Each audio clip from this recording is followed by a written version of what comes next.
Many people feel shy or insecure or just have low confidence in speaking in public or expressing themselves or not knowing what to say at the right time or not knowing what to say at all or not being able to have conversations in a big group or not knowing how to respond, how to react when you've suddenly been put on a spot. I was one of them. When I was growing up in school, I barely spoke. I spoke to literally no one. I was a very shy kid growing up. I had basically no friends in school. I had like maybe 2 or 3 friends later on, but throughout my schooling, I remember it was such a tough time because I just was such a shy kid. It was a parent-teacher meeting. My teachers would always tell my mother that, what is wrong with her? Why is she not talking? Is there some problem at home? She's too shy. She can do a lot more better if she just opens up a little bit. I don't know why was I shy. Maybe because it was my father who moved to Spain at the age when I was 10 years old. He moved to Spain from India. So maybe that created like some kind of a void. Or maybe it wasn't even that. I don't know what happened. There were maybe a lot of factors, or maybe I was just shy. It's absolutely fine to be a shy person. It's absolutely normal to be an introverted person. And there's nothing wrong in that at all.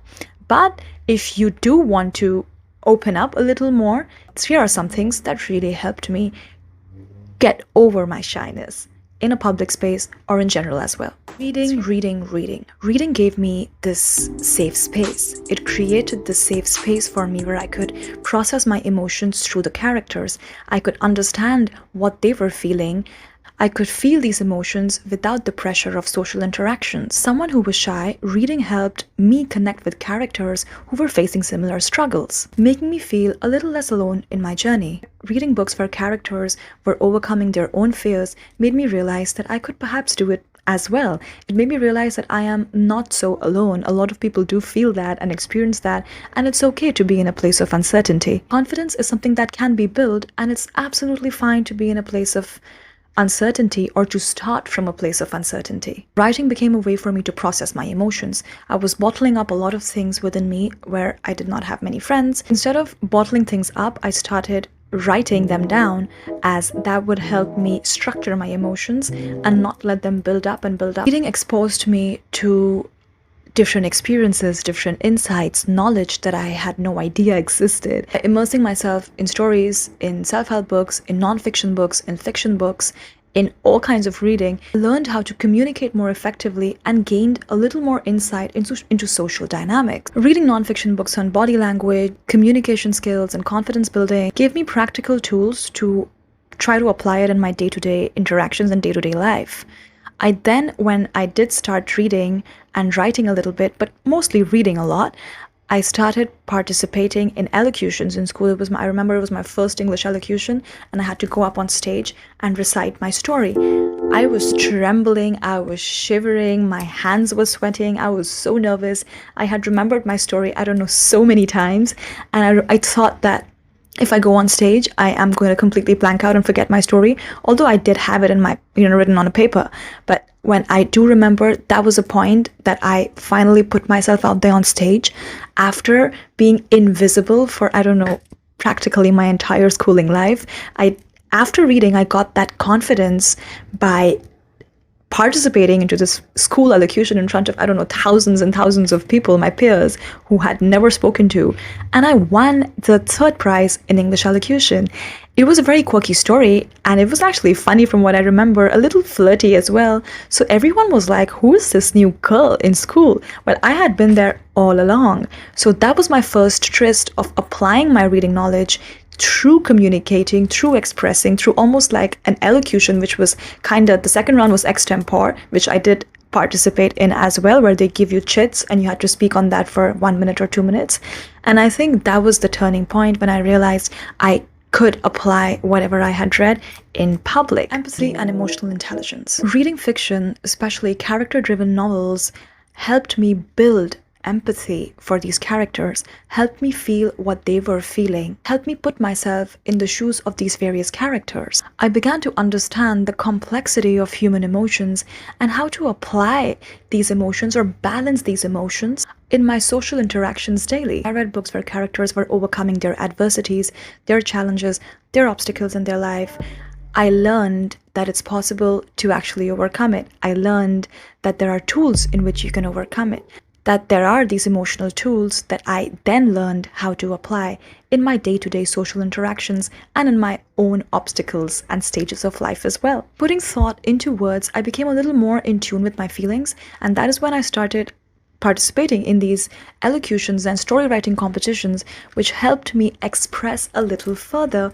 And while I did that just to get over my shyness, or I wasn't even trying to get over my shyness, I think it was more, I was never, being shy was never a problem for me. I think it was never a problem for me, but what really I wanted to do was not able to process a lot of emotions and not able to express myself. All those things bottled up inside can create a bit of chaos. When I did participate in these writing competitions, or even just journaling and writing my thoughts through, it helped me process my thoughts a little better. It helped me structure them a little better. And while I was able to do it on paper, I could do it in person with whoever I was meeting. I'm from India, and Hindi and Sindhi are my two languages. Sindhi is my mother tongue. Hindi is one of the languages that we speak widely at home and in the place that I used to live in India. And I was always talking in Hindi and, my local, my mother tongue to my family, with my family.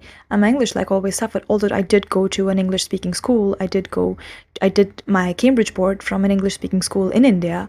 And we had a lot of subjects in school when I was doing my A levels and AS levels and O levels and all of that. I was never really into science, and math, I really suffered at it.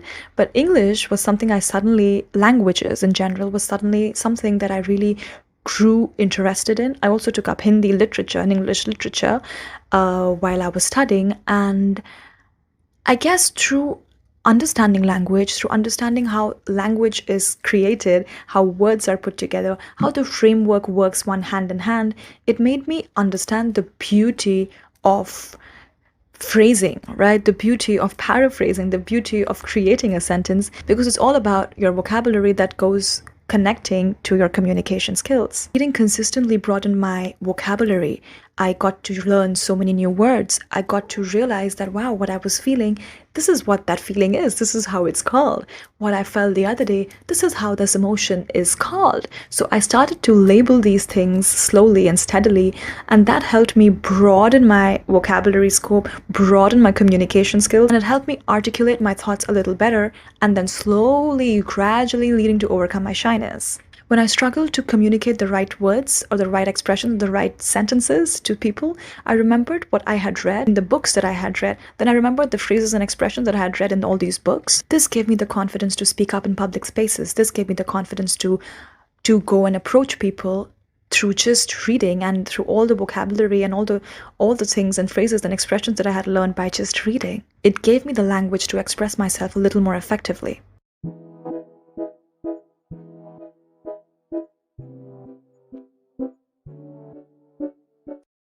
Eventually overcoming fear of judgment.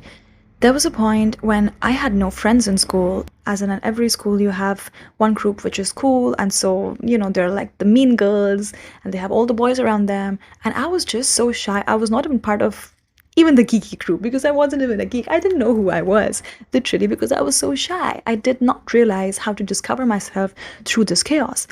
So I always wanted to be a part of this very cool. I knew that they were cool, but I did not know that they were mean. And that is what I realized after I started reading. That is what I realized all these years in my schools that I spent thinking that maybe they couldn't include me in their group someday. I would not feel so left out. But then when I actually started reading and processing my thoughts and slowly articulating myself together, I realized this is a group I would never want to be a part of. I am so glad that I never was a part of this group. They were a bunch of super mean girls who had no empathy, no emotional intelligence, no regard for anything that they were doing around them, and no regard for anyone around them as well. Basic empathy, sympathy, compassion was non-existent. These were words that, did not exist in their dictionary. They didn't even have one. So I was very happy that I was never a part of that group. So I guess reading gave me that self-realization about how certain people are around you, how I was around certain people, and how that made me realize what I truly wanted to be and what kind of a person I really wanted to turn out to be. Did I want to be a mean girl, or did I want to be an empathetic, self-aware, open, kind, sweet, intelligent, soft-spoken, yet very vocal girl. It gave me a sense of courage that was never existent. It gave me a sense of personal growth that was never existent, that I did not even know was possible. It gave me a sense of personal identity that I had no idea what my identity was. And I think that was key in shaping my personality at 18, at 20, at 21. After that, I left India when I got my scholarship in Italy. And that was when it further shaped my thought process and my communication skills a lot more. And then after I left school, after I did my AAS O levels, all of that, I got out of India. And when I was living outside of India, and when we would talk about how our growing up was, and when I would tell them the story, they would be like, this is impossible. I realized that people would look at me and be like, you were a shy person? I got that from so many people. It's impossible for us to believe that. You, out of everyone, it's really impossible to believe that. When I would go out on all those dates, Tinder dates, when I would go out on, plan parties in my house, when I would do everything. And now when I look back at it, I do feel that, in my loneliness, in that dark moment when I had no friends, I had no one around me in school. My sister, I have an elder sister who was so supportive through all of it, but she was also a teenager and she was having her own life and she was an overachieving teenager. So I had that double pressure at home of living up to, not that anyone ever pressured me, it was just my own mind that was playing these things that I have to live up to these expectations. I'm such a shy girl in school because the teachers would tell me, oh, look at your sister, she's the prefect, she's the leader of their batch, and look at you.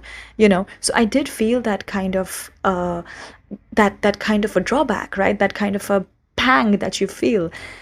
And it was through reading and retreating myself to books that I was able to get out of retreating myself into books and to applying that into an actual scenario.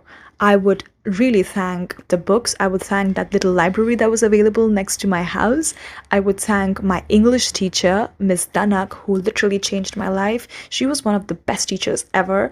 And she understood that I knew I had that skill in me to articulate my thoughts and to organize my ideas into good words, into words that actually made sense. So I'm so grateful that I went through that journey. I'm so grateful that I had that moment of complete isolation, complete alienation while growing up, because it taught me so much more than I would have learned if I would have just been one of those girls in that group that I wanted to be a part of, which was actually a group of mean girls. I think it was empowerment through reading and writing. It was through reading and writing that I found my voice, to move from being shy and to be able to express myself better. Reading exposed me to new ideas, thoughts, perspectives. Writing allowed me to express my thoughts, develop communication skills, and build self-assurance and self-confidence. This journey was gradual but transformative, proving that confidence can be nurtured over a period of time through a lot of self-reflection and effort. Stepping out of your comfort zone step by step. Start small. You don't have to do it directly. Start small by maybe having that interaction with that barista at that cafe. Start small by raising your hand in a small group that you want to express your opinion. Start small in a group of people that you know. Could be small group discussions at school, could be during that workshop, then slowly, eventually move to bigger groups. Practice active listening and asking questions.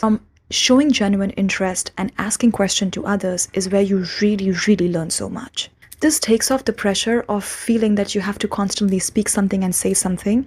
And in this way, while you're listening to others and actually asking questions to learn more, you're also building a kind of a rapport with that person. In social settings, ask open-ended questions like, what do you like to do in your free time? What do you like to do in your free time? Kinda is an open-ended question, and it can lead to a deeper conversation. Set achievable social goals. Small achievable social goals. Maybe your goal could be, this week I'm going to attend a networking event. This month I'm going to initiate a conversation with someone.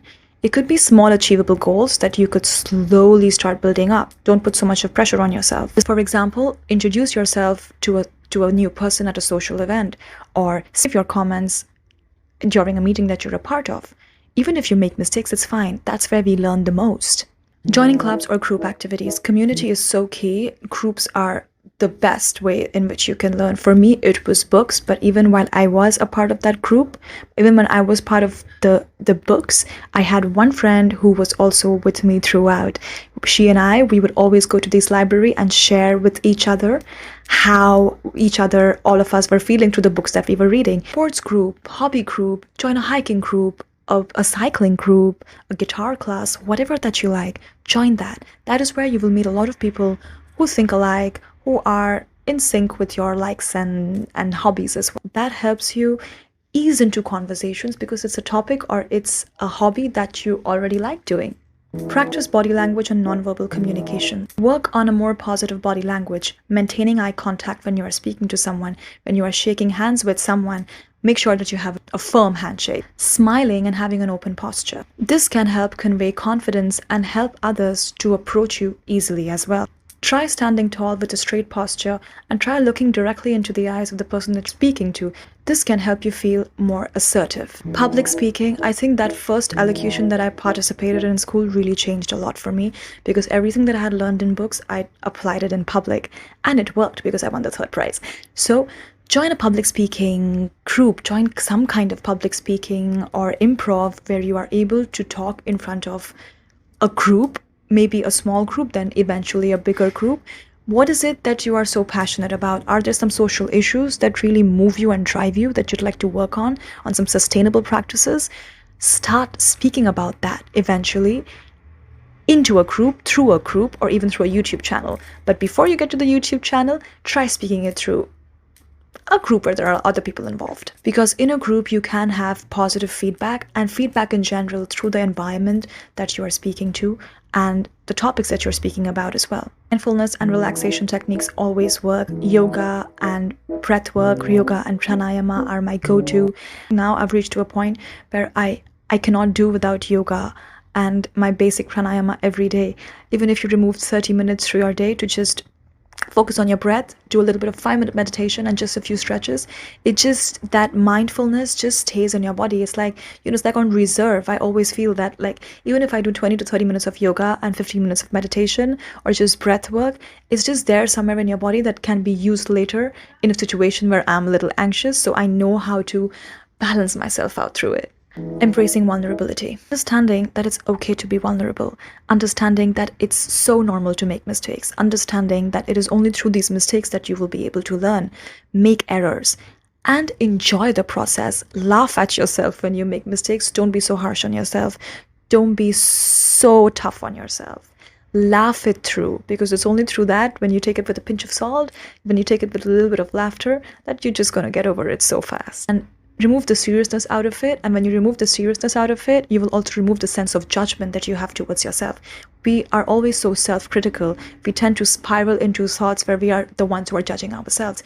We have to stop judging ourselves and embrace ourselves the way we are, and support ourselves the way we are, and push ourselves the way we are through the messy emotions as well. You fumble during a conversation, or if you fumble during a public talk, if you fumble while making a comment, laugh through it or crack a joke about it. Or if you're not cracking a joke about it, then just be just like an oopsie moment. Okay, big deal. Like, everyone makes mistakes.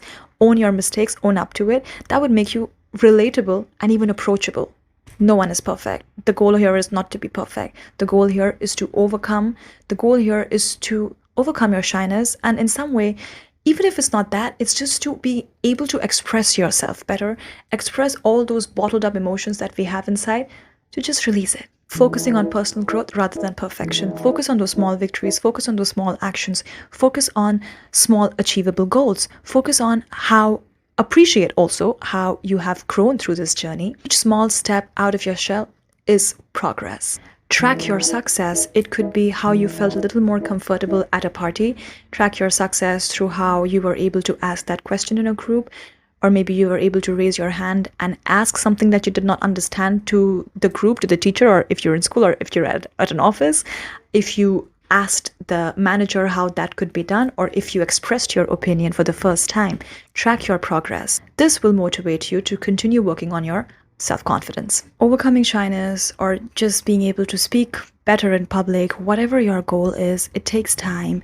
while you are working at it, while you're recognizing it, while you're putting in the effort, while you're doing all the things that you think is what you need to do that to be able to express yourself better, have empathy for yourself, motivate yourself, acknowledge that you are someone who's blooming, right? Someone who is growing through it all. No one is perfect. Recognize your flaws, embrace your flaws, and it's through it all that you will automatically bloom into this beautiful flower that you already are.